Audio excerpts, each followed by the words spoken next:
Bonjour, j'espère que vous allez bien. Je vous souhaite une très très belle année 2025, qu'elle vous apporte paix, joie, amour et douceur surtout. Revenir à une paix intérieure, ça va être notre priorité à tous. Et santé, hein, bien sûr. Une bonne santé, faites attention à vous. Je prends un signe pour aujourd'hui. On y va avec les cancers. Bonjour les cancers, bienvenue à vous. On va aller voir. J'ai gardé une carte des Sagittaires. On va aller voir l'énergie qui vous est favorable.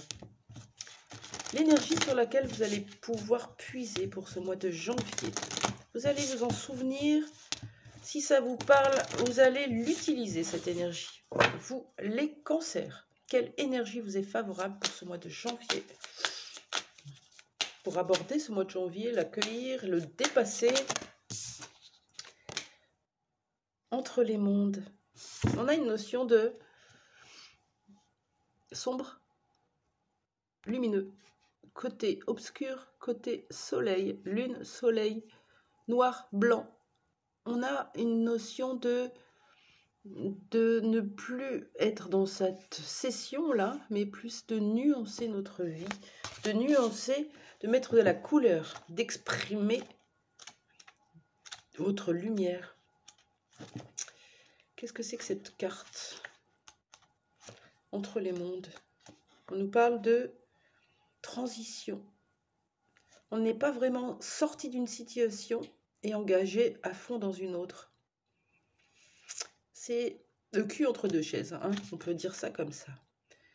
Il y a toujours une notion de peser le pour et le contre. C'est ça, votre énergie, les cancers.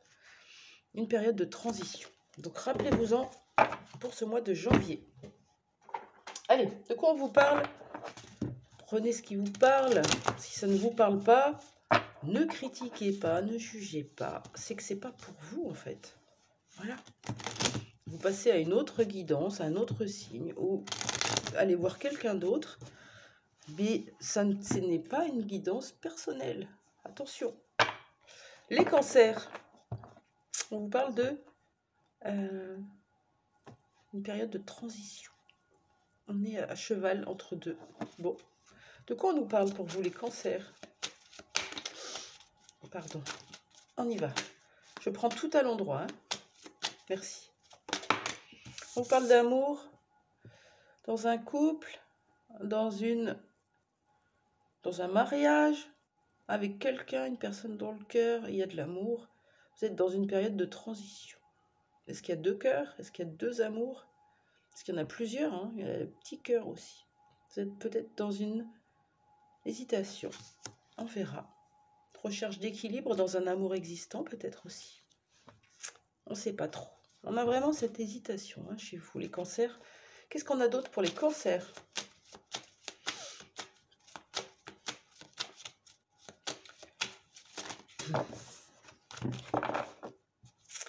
Pour le mois de janvier, s'il vous plaît, pour les cancers, merci. Quelque chose qui est mis sous les projecteurs. C'est peut-être vous. Vous avez envie de vous montrer avec cette couleur bleue, de rejoindre les autres, d'être dans un esprit de solidarité, de soutien, d'aide, d'entraide, de communauté, où il y a quelque chose à mettre sous les projecteurs. On ira voir un peu plus. Quelque chose à mettre en lumière.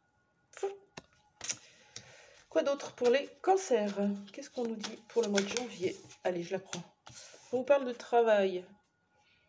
Un travail qui est déjà existant ou un travail spirituel avec le 43 qui fait 7. On va aller explorer ces cartes. Au niveau de l'amour, une période d'hésitation entre deux personnes ou deux engagements ou quelqu'un que vous avez dans le cœur ou je ne sais pas. Il y a quelque chose, on ne sait pas trop. Que vient dire cet amour? De quoi ça parle pour vous, les cancers? Je vous dis de faire attention. Vous pouvez être influencé par ce que disent les autres, pas forcément des amis, mais votre entourage. En parler, discuter ou écouter ce que disent les autres par rapport à leur propre vie, ce qui vous fait un petit peu mettre ce cul entre deux chaises, en fait. Si vous n'écoutez pas votre cœur, votre propre cœur à vous, vous pouvez facilement être dans cette balance. De quoi nous parle cet amour? Qui est cet amour pour vous? C'est qui? C'est quoi? S'il vous plaît, ouais, on vous disait d'écouter votre voix intérieure. C'est quoi cet amour pour les cancers? De quoi ça parle?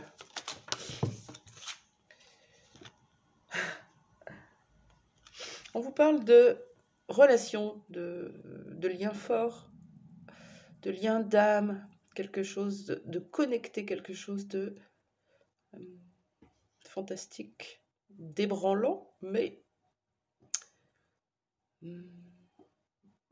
inconnu. Ça vient vous toucher profondément. Alors, vous ne vous montrez pas tel que vous êtes, vous portez des masques, les cancers.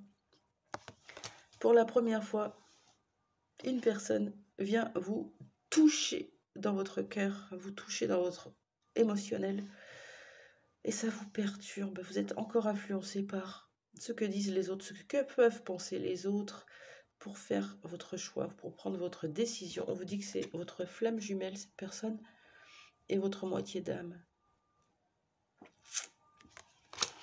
Il y a des masques à faire tomber. Quel masque? On y va, hein? Qu'est-ce que vous avez à faire tomber comme masque? Les cancers.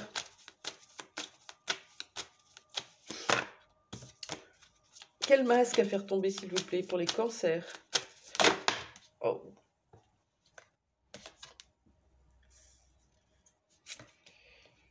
Sortir du syndrome du sauveur et se bouger, se mettre en action, avoir confiance en soi. Quand on est comme ça, on porte tout. On porte les autres, notre couple, notre famille, nos amis, notre boulot. On porte tout. Pourquoi?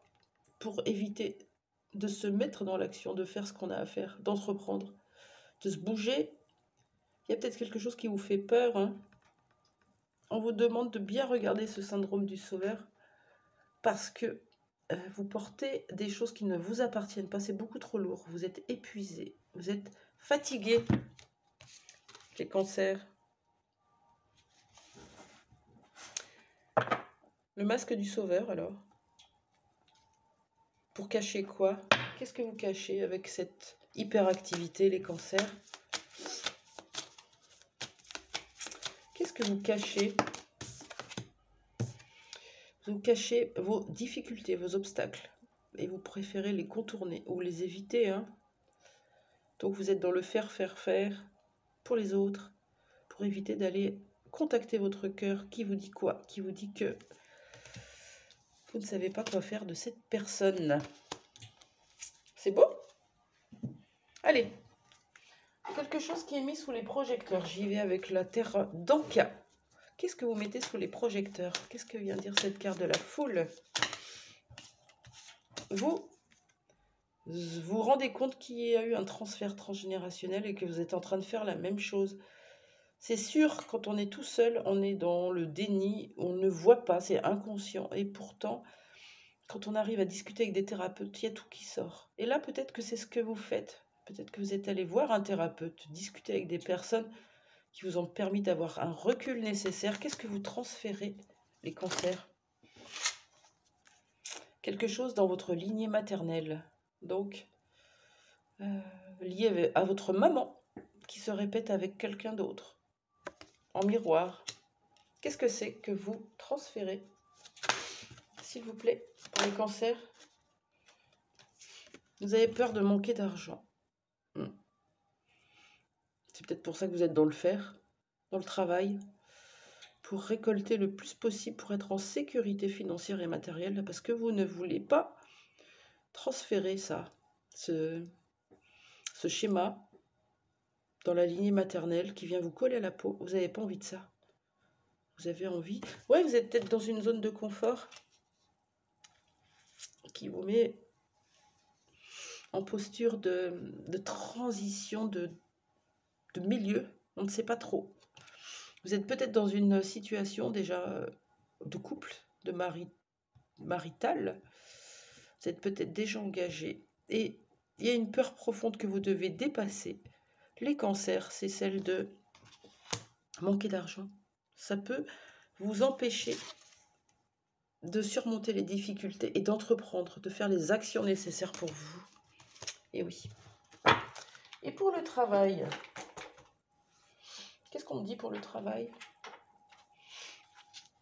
Pour vous, qu'est-ce qui se passe pour vous dans le travail? Est-ce que c'est spirituel ou c'est vraiment professionnel? Qu'est-ce que c'est? Pour les cancers, je vais prendre qu'une seule carte. Oh là là. S'il vous plaît, une carte, merci. J'irai la chercher après. On se calme. Les cancers. Allez. Ouais, elle était sortie tout à l'heure. Il y a une collaboration qui est importante pour vous au niveau du travail. J'enlève, voilà. Une association, une collaboration, quelque chose qui est important pour vous, qui vous permet de revenir à la douceur, à la bienveillance, à l'amour inconditionnel.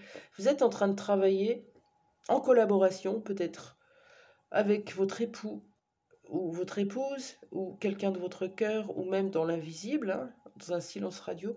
Vous êtes en train de travailler à l'amour inconditionnel, à la douceur, revenir au cœur, à la tendresse, à la bienveillance, quoi qu'il arrive. Vous avez peut-être envie de mettre, pas un bébé, mais un projet en place au niveau professionnel avec quelqu'un. C'est peut-être lié, cette flamme jumelle,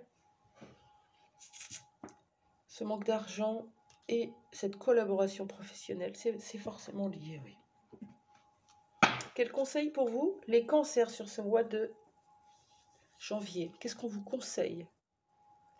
Je voudrais une seule carte. Pour les cancers, qu'est-ce qu'on vous conseille? Je vous rappelle que vous allez être dans une énergie de transition. Ça va vous demander de revenir à vous, de n'écouter personne et de peser le pour et le contre dans tout ce que vous vivez. Quel est le conseil pour vous, les cancers? On vous conseille de trancher, de mettre fin avec la faux, là. Vous allez couper, trancher, mettre fin à une relation, une amitié, un mariage, une collaboration professionnelle.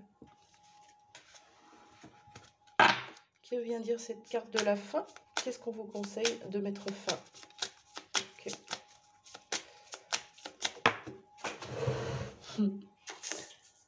Hop. On vous conseille de trancher pour aller vers votre lumière. Vous êtes quelqu'un de lumineux, vous êtes quelqu'un certainement d'éveillé spirituellement, puisqu'on a la carte des flammes jumelles qui parle vraiment d'éveil spirituel, de cheminement spirituel intense. Et pas que, hein, mais je connais bien ces liens. Et du coup, il y a des choses qui doivent être tranchées pour revenir à votre cheminement spirituel, lumineux, revenir dans la lumière, coûte que coûte. Les cancers, c'est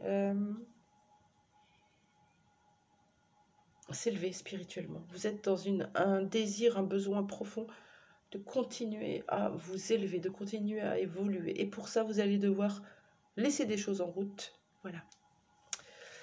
J'espère que ce tirage vous a parlé. N'hésitez pas à commenter si c'est le cas. Et puis moi, je vous dis à bientôt. Prenez bien soin de vous et on se retrouve dans une autre guidance. Au revoir.